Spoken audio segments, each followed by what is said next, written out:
SCN news के इस bulletin में। आइए सबसे पहले नजर डालते हैं आज की सुर्खियों पर। कारोबारी रवि अग्रवाल की पत्नी ज्योति अग्रवाल हत्याकांड का खुलासा, पति ने ही रची थी हत्या की साजिश।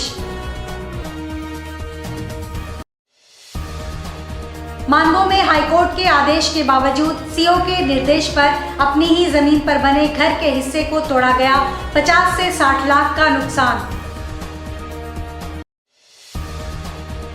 सरायकेला जिला पुलिस को नशे के विरुद्ध चलाए जा रहे अभियान में मिली सफलता, 15 लाख की अफीम के साथ तस्कर को किया गिरफ्तार। सरायकेला खरसावां जिला के चांडिल थाना क्षेत्र अंतर्गत कांदरबेड़ा तथा होटल वेब इंटरनेशनल होटल के बीच 29 मार्च को रात 10 बजे अज्ञात अपराध कर्मियों के द्वारा आस्था हाईटेक सोनारी निवासी ज्योति अग्रवाल हत्याकांड मामले की गुत्थी जिला पुलिस ने सुलझा ली है। आदित्यपुर ऑटो क्लस्टर में आयोजित प्रेस कॉन्फ्रेंस में सरायकेला पुलिस अधीक्षक ने बताया कि ज्योति अग्रवाल की हत्या की साजिश उसके पति रवि अग्रवाल ने ही रची थी। घटना के बाद मृतका ज्योति अग्रवाल के पिता प्रेमचंद अग्रवाल ने अपने दामाद रवि अग्रवाल के खिलाफ षड्यंत्र के तहत इनकी बेटी को गोली मारकर हत्या करने का आरोप लगाया था, जिसके आलोक में उपरोक्त कांड दर्ज कर अनुसंधान प्रारंभ किया गया। पुलिस अधीक्षक सरायकेला के द्वारा अनुमंडल पुलिस पदाधिकारी चांडिल के नेतृत्व में एक दल का गठन किया गया। अनुसंधान के क्रम में तकनीकी तथा मानवीय साक्ष्य के आधार पर कांड के प्राथमिक अभियुक्त रवि अग्रवाल को गिरफ्तार किया गया। रवि अग्रवाल का शादी के कुछ समय बाद से ही पत्नी ज्योति अग्रवाल से अनबन शुरू हो गई तथा आए दिन लड़ाई झगड़ा बढ़ते चला गया, जिसके बाद रवि अग्रवाल मुकेश मिश्रा तथा उनके 4 अन्य साथी के साथ सुपारी देकर पत्नी को जान से मारने की योजना बनाई गई। हालांकि 2 बार हत्या की साजिश पहले भी रची गई थी, लेकिन विफल हो गई थी, जिसके बाद 29 मार्च को निर्धारित योजना के अनुसार मुकेश मिश्रा 3 अन्य साथी के साथ उक्त स्थल पर पहुंचा और ज्योति अग्रवाल को उपरोक्त ने सुनियोजित तरीके से कनपटी पर बंदूक से गोली मारकर हत्या कर दी। पुलिस ने एक लोहे का लोडेड देसी कट्टा, पंकज साहनी के पास से एक एंड्रॉयड स्मार्टफोन बरामद किया है। छापेमारी अभियान में चांडिल एसडीपीओ सुनील कुमार रजवार, पुलिस निरीक्षक अजय कुमार, चांडिल थाना प्रभारी वरुण यादव, चौका थाना प्रभारी बजरंग महतो, खरसावां थाना प्रभारी गौरव कुमार, कपाली ओपी प्रभारी सोनू कुमार, ईचागढ़ थाना प्रभारी विक्रमादित्य पांडे, नवल प्रकाश, संदीप कुमार दुबे आदि शामिल थे। 29/3/24 को रात 10 बजे के लगभग में चांडिल थाना क्षेत्र से हम लोग को सूचना मिली कि एक कार में फायरिंग हुई है।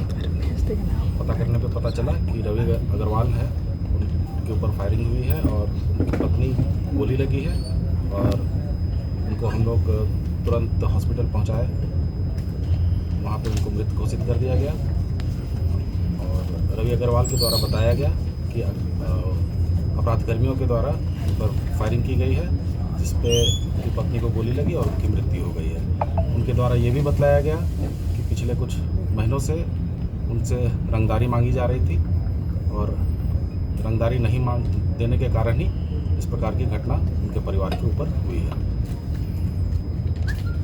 हम लोगों ने फिर मृतका के पिता जो है वो हमारे पास कांटेक्ट किए, वो हमारे पास आए और उन्होंने बताया कि उनको संभावना लगती है कि रवि अग्रवाल के द्वारा ही अपनी पत्नी की हत्या कराई गई है, क्योंकि पिछले 2-2.5 सालों से उनका संबंध काफ़ी खराब चल रहा था। रवि अग्रवाल के द्वारा अपनी पत्नी को मारने का प्रयास किया गया था। तो हम लोगों के द्वारा दोनों तरफ से कार्रवाई की गई।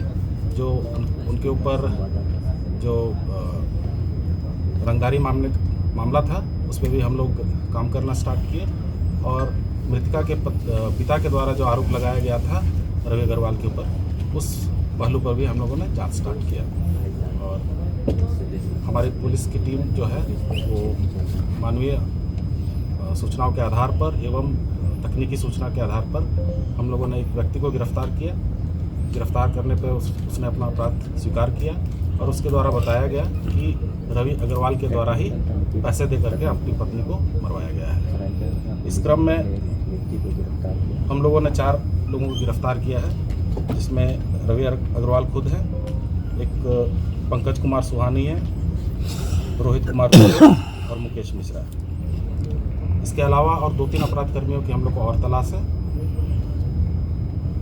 इनके पास से हम लोगों को एक देसी कट्टा और एक चक्र गोली बरामद हुई है और अपराध में संलिप्त एक स्विफ्ट कार भी हम लोगों ने बरामद किया है।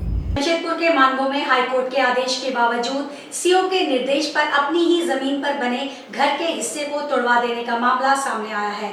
घटना मानगो गुनमे कॉलोनी के रहने वाले श्याम सुंदर अग्रवाल के घर पर घटित हुई। श्याम सुंदर अग्रवाल के पुत्र बंशीधर अग्रवाल ने बताया कि उनका 3 कट्ठा रैयत जमीन है। 2018 में पड़ोसी राहुल सिंह के साथ रास्ते को लेकर हुए विवाद के बाद तत्कालीन सीओ के द्वारा गैरेज को तुड़वा दिया था। इसके विरोध में श्याम सुंदर ने हाई कोर्ट में अपील दायर की, जहां से 26 फरवरी 2024 को आदेश निर्गत हुआ कि जितनी जमीन है उसकी नापी कराकर अन्य हिस्से को तोड़ दिया जाए। लेकिन जमशेदपुर के सीओ ने बिना नापी कराए 30 मार्च की रात को नोटिस चिपका दी और एक सीमा रेखा खींचकर चले गए। इसे लेकर श्याम सुंदर अपने पुत्र वंशीधर के साथ उपायुक्त से शिकायत करते हुए न्याय की मांग करने पहुंचे। इसी बीच प्रशासन की ओर से जेसीबी लगाकर घर के सामने के 3 तल्ला के छज्जा को तोड़ दिया गया।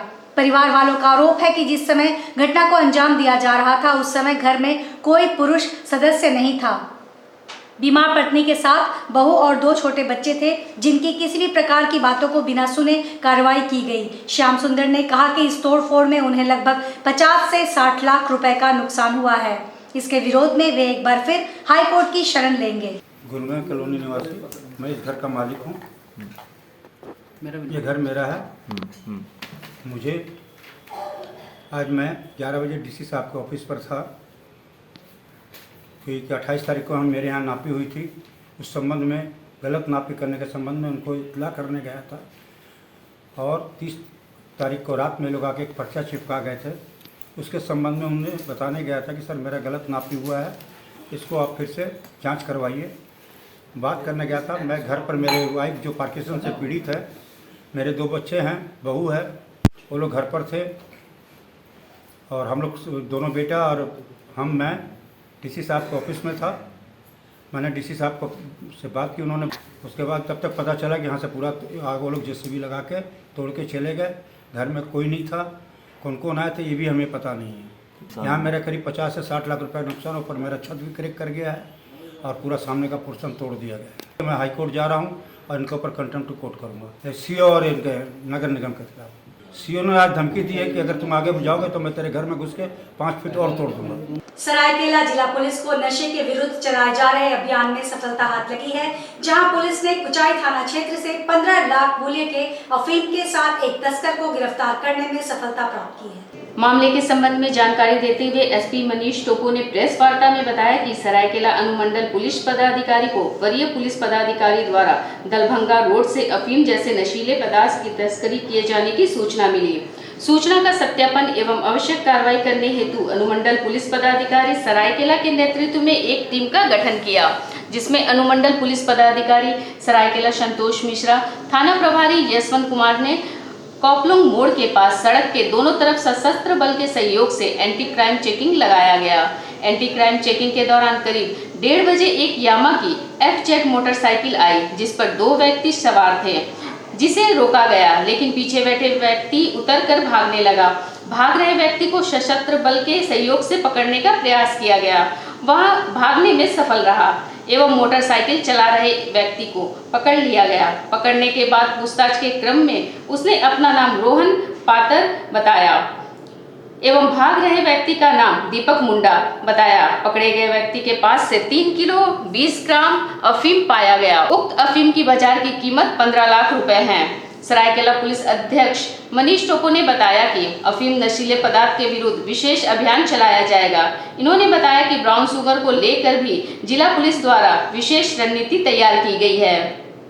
दिनांक 31/3/24 को गुप्त सूचना मिली थी कि एक व्यक्ति के द्वारा अफीम मोटरसाइकिल से ले जाया जा रहा है। तो कुचाई थाना अंतर्गत कोपलुंग क्षेत्र है और कोपलुंग चौक है, वहाँ पर उसी में कुचाई थाना प्रभारी और SDPO सरायकेला के द्वारा चेकिंग लगाया गया और चेकिंग के दौरान एक व्यक्ति को पकड़ा गया और उस व्यक्ति के पास से 3 किलो 20 ग्राम अफीम बरामद हुआ है और जिस व्यक्ति का पकड़ाया है वो रोहन पातर करके है। तो 3 किलो 20 ग्राम अफीम जब्ती किया गया है और उसकी गिरफ्तारी की गई। कोशिश कर रहे हैं हम लोग कि नशे का जो भी व्यापार है, चाहे किसी भी क्षेत्र में हो, उसमें पूरी तरह से लगाम लगाने का हम लोग प्रयास कर रहे हैं। जमशेदपुर के उपायुक्त कार्यालय कैंपस में उस समय अफरा तफरी का माहौल बन गया जब उपायुक्त कार्यालय परिसर में पार्किंग के ठीक बगल में पड़े कचरे में आग लग गई। आग लगने की सूचना डीसी कार्यालय के कर्मचारियों ने झारखंड अग्निशमन विभाग को दी, जिसके बाद अग्निशमन विभाग की एक गाड़ी मौके पर पहुंची और तत्काल प्रयास से आग पर काबू पाया। आग की सूचना पर कार्यालय में उपायुक्त पहुंचे, तब तक आग पर काबू पा लिया गया था। बिष्टुपुर थाना क्षेत्र के उपायुक्त कार्यालय कैंपस की यह घटना है। फिलहाल आग पर पूरी तरह से काबू पा लिया गया है। अग्निशमन विभाग के कर्मचारी ने जानकारी देते हुए कहा कि इसमें पूर्व भी इसी तरह कचरे में आग लग गई थी। आज फिर उसी प्रकार कचरे में आग लग गई है, जिससे समय रहते आग पर काबू पा लिया गया। अग्निशमन विभाग के कर्मचारी ने भी माना कि अगर आग विकराल रूप ले लेती तो उपायुक्त कार्यालय में एक बड़ा हादसा हो सकता था। जमशेदपुर के उपायुक्त कार्यालय में एक बड़ा हादसा होते होते टल गया। हमारे यहाँ फोन के द्वारा मिला है कि कचरा में आग लगा हुआ है डीसी ऑफिस के कैंपस के अंदर। वही सुन के हम लोग अभी आए हैं, काम चल रहा है। इसमें तो पहले भी एक बार आग लग चुकी थी, हम लोग काम किए थे, तो वही कचरा ही है, कंट्रोल में है आग। कांग्रेस पार्टी के बैंक खातों को फ्रीज किए जाने के आरोपों और प्रदर्शन पर भारतीय जनता पार्टी ने कांग्रेस पर जोरदार पलटवार किया। भाजपा के जमशेदपुर महानगर अध्यक्ष सुधांशु ओझा ने कांग्रेस पर निशाना साधते हुए कहा कि कांग्रेस का कोई बैंक अकाउंट फ्रीज नहीं हुआ है। लोकसभा चुनाव में अपनी निश्चित हार को देखते हुए कांग्रेस पार्टी और उनके नेतागण जनता को गुमराह करने के लिए झूठी बयानबाजी और विरोध प्रदर्शन का ढोंग कर रहे हैं। उन्होंने कहा कि कांग्रेस जब अपने किए अपराधों में फंसती है तब लोकतंत्र को याद करती है। पूरे देश के स्तर पर भाजपा विरोधी जो भी दल हैं, उनका जो इंडी गठबंधन बना के रखा गया है, उन्होंने दिल्ली से लेकर सब जगह भ्रष्टाचार के समर्थन में देश को अंधेरे में ढकेलने की साजिश के तहत सड़क पर आंदोलन की धमकी देना प्रारंभ कर दिया है। कांग्रेस की हमेशा से यह चाल रही है कि देश को शासन करना है, देश को लूटने के लिए। देश से उनको कभी कोई मतलब नहीं है। देश का संविधान, वह जो बोले वही संविधान है उनका। देश में जितना लूट सके वो उनका अपना धन हो जाता है। इसी धन के तहत और इस मानसिकता के तहत कांग्रेस ने इनकम टैक्स का भुगतान नहीं किया, और जब उनके ऊपर इनकम टैक्स विभाग का नोटिस गया, उन्होंने कोर्ट भी गए हैं, और कोर्ट के आदेश के बाद उनके ऊपर इनकम टैक्स की जो राशि निर्धारित की गई भारतीय संविधान के तहत, उसके विरोध अब वो पैसा जमा नहीं कर रहे थे। इसलिए ने एक सामान्यतः एक भारतीय करदाता के साथ भारतीय कानून में जो भी नियम है उस नियम के तहत उनके ऊपर भी कार्रवाई की गई। उनके खाता से 115 करोड़ रुपया रोक के बाकी के लेन देन पर कहीं कोई रोक नहीं है। अब उनके पास चुनाव के कोई मुद्दे नहीं है। उन्होंने पहले से कहता था कि राम मंदिर कब बनाओगे, डेट बताइए, तो राम मंदिर बना दिया, उद्घाटन कर दिया और उनको आमंत्रित भी किए, वे गए नहीं। केजरीवाल जी, जिनकी नानी उनको बचपन में बताया करती थी कि राम काल्पनिक है, उनकी सरकार कर रही है अयोध्या श्री राम जन्मभूमि के मंदिर के लिए तीर्थ यात्रा का व्यवस्था सरकार करेगी। जब उनकी नानी ने बताया था कि राम काल्पनिक है और वो विश्वास करते थे, विध यात्रा कैसे करा रही है। और इसी प्रकार के देश में 370 समाप्त करने को चुनौती देते थे, 370 नहीं हुआ। देश के नागरिकों के लिए जो भी कानून चाहिए, सारे कानून मोदी जी की और अमित शाह जी की सरकार ने विधि सम्मत बाबा साहब के संविधान में लोगों के हित में जो भी संशोधन होने चाहिए उन संशोधन देश हित में करके कर रहे हैं। और इसलिए इनका जो पैसा फंसा, इनके पास कोई मुद्दा नहीं है, तो चोर मचाए शोर और भ्रष्टाचार में जो अखंड डूबे उनकी रक्षा के लिए कांग्रेस अपनी आत्मरक्षा के लिए, अपनी राजनीति की दुकान को चलाते रहने के लिए एक अंतिम प्रयास के तहत एक नकली आंदोलन खड़ा करने का प्रयास कर रही है। इसी के आलोक में भारतीय जनता पार्टी अपने जिला स्तर से आज प्रदेश में तय किया गया है कि मीडिया के बंधुओं के सामने सच्चाई पता हो, ताकि उनके माध्यम से लोकतंत्र के एक मजबूत स्तंभ है मीडिया। उनके माध्यम से देश के आम लोगों को यह पता चले कि कांग्रेस के ऊपर जो लायबिलिटीज इनकम टैक्स का आए हैं वो कानून सम्मत है और इस देश में भारत का संविधान लागू है। उसकी रक्षा करने के लिए भारतीय जनता पार्टी की सरकार श्रीमान मोदी जी के नेतृत्व में काम कर रही है और किसी भी परिस्थिति में चाहे इसके लिए जितनी कुर्बानियां देने पड़े, कानून अपना ढंग से काम करेगा। इसकी भारतीय जनता पार्टी की सरकार गारंटी देती है। बर्मामाइस थाना पुलिस ने 31 मार्च को कोयलाटाल के रहने वाले रवि कुमार शर्मा के साथ हुए मोबाइल छिनतई की घटना का रविवार को खुलासा कर दिया है। पुलिस ने इस मामले में 2 युवकों जैमको बस स्टैंड के रहने वाले संदीप दास और जैमको महानंद बस्ती के रहने वाले अभी सिंह उर्फ यशदीप सिंह को गिरफ्तार किया। उनके पास से पुलिस ने छिनतई के मोबाइल के अलावा 7 अन्य मोबाइल भी बरामद किया है। यह सभी मोबाइल छिनतई किए हुए थे। इसके अलावा घटना में प्रयुक्त बुलेट मोटरसाइकिल भी बरामद की गई है। एसएसपी ने रविवार को प्रेस कॉन्फ्रेंस कर बताया कि जैसे ही घटना घटी, सूचना मिलने पर पुलिस फौरन मौके पर पहुंची और बुलेट सवार दोनों अपराधियों को दौड़ाकर गिरफ्तार कर लिया। दोनों अपराधियों को जेल भेज दिया गया है। कल रात्रि में यानी कि 30 मार्च की रात्रि में 9:30 बजे के आसपास एक बुलेट पे 2 लड़के सवार थे। उनके द्वारा एक मोबाइल छिनतई का मामला सामने आया, जिसको लेकर तुरंत कंट्रोल को एक्टिवेट किया गया और वायरलेस के माध्यम से मैसेज प्रदान किया गया, जिसमें कि हमारे जो बाइक पेट्रोल है यानी कि जो टैंगो है और जो थाने की गश्ती है और पीसीआर है, इन सब को इकट्ठे लगाया गया और इन सब के सहयोग से घेराबंदी करते हुए इस बुलेट में सवार दोनों युवकों को और बुलेट को बरामद किया गया और उन दोनों को हिरासत में लिया गया ट्यूब गेट के पास में बर्मामाइस थाना के अंतर्गत। और इनसे जब और सघनता से पूछताछ की गई तो जो फ़ोन वो छीन करके भागे थे पोस्ट ऑफिस बर्मामाइस के पास से, वो फ़ोन भी इनके पास से बरामद हुआ। इसके अलावा जब इनके घर को सर्च किया गया और इनसे और पूछताछ की गई तो 7 मोबाइल फ़ोन कुल मिला करके इनके पास से बरामद किया गया। इन दोनों लड़कों की बात करें युवकों की क्रिमिनल हिस्ट्री के संदर्भ में भी और जानकारी इकट्ठा की जा रही है। पिछले जैसा इनके द्वारा बताया गया है कि पिछले 15-20 दिनों में ये लोग काफ़ी सक्रिय थे टेम्पो वाले एरिया में, गोलमुरी क्षेत्र में और इधर बर्मामाइस में भी उन्होंने 1-2 जगहों पर जो है छिनतई की घटना को अंजाम दिया। तो ये एक जगह पर इन्होंने अपने फ़ोन को दिया हुआ था, गिरवी में भी रखा हुआ था कुछ पैसे लेने के लिए।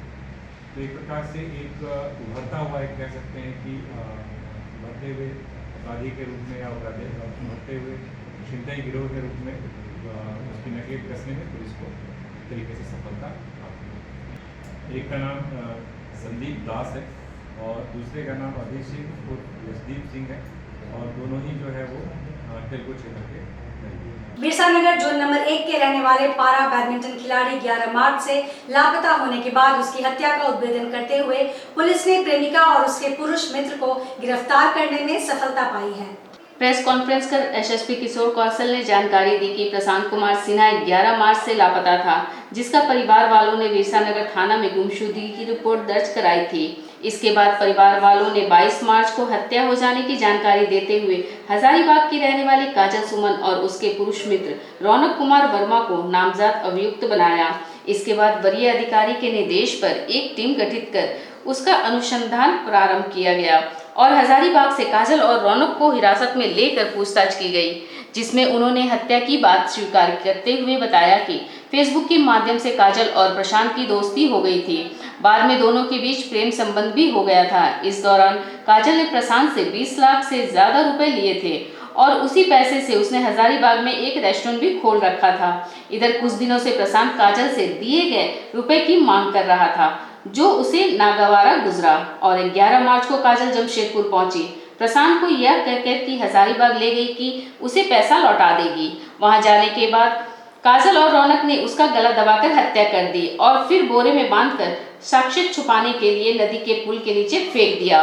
जमशेदपुर पुलिस ने रविवार को दोनों से आवश्यक पूछताछ के बाद न्यायिक हिरासत में भेज दिया है।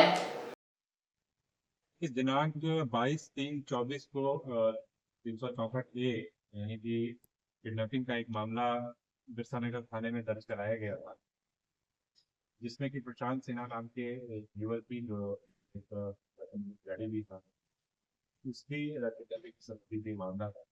उससे पूर्व 12 तारीख को इनकी घर वालों के द्वारा, परिजनों के द्वारा इनकी गुमशुदगी का मामला दर्ज कराया गया है और पुलिस लगातार गुमशुदगी पर काम कर रही है और उसके पश्चात संस्था इतनी प्राथमिकी दर्ज की गई है। गुमशुदगी के बाद इसका कोई पता नहीं चल पा रहा। इसके बाद इस कांड का जब अनुसंधान आगे किया गया, एक डिस्ट्रिक्ट टीम सिटी एसपी के नेतृत्व में डीएसपी सिटी को लीड कर रहे थे, इस पे कार्य कर रहे थे, जिसमें इस टीम के द्वारा इस घटना में शामिल जो अभियुक्त हैं काजल सुमन प्राथमिकी अभियुक्त एवं उनके मित्र और प्राथमिकी अभियुक्त रौनक कुमार, इन 2 व्यक्ति की गिरफ्तारी हुई है।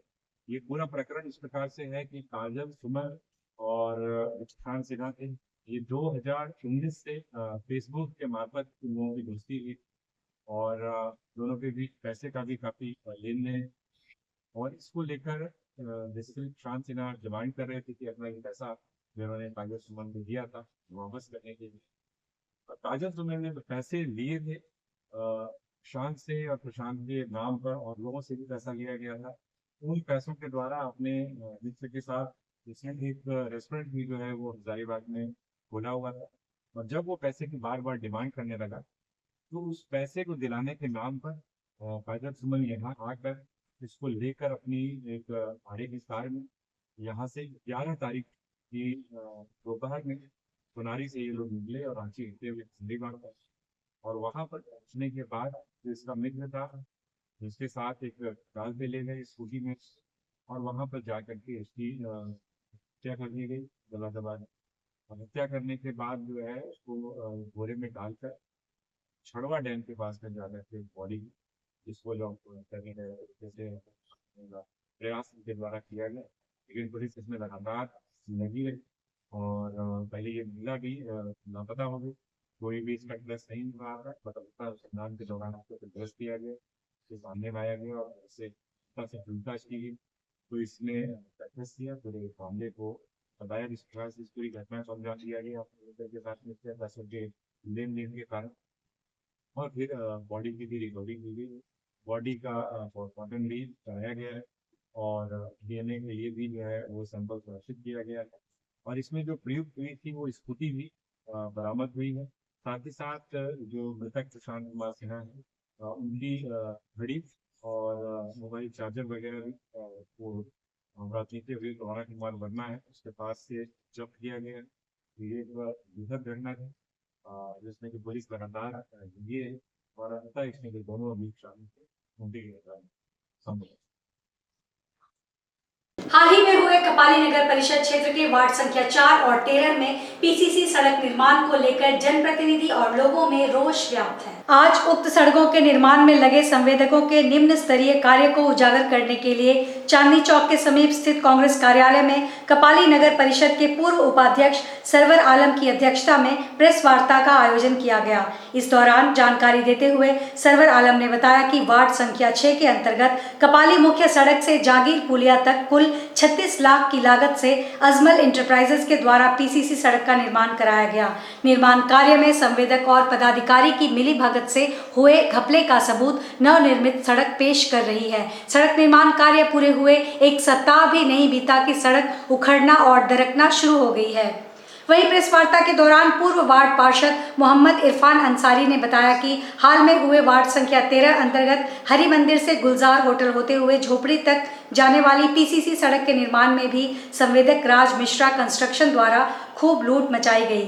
उक्त विकास कार्य में भी निम्न स्तरीय निर्माण सामग्री का प्रयोग कर तय मानक के विपरीत सड़क का निर्माण कराया गया।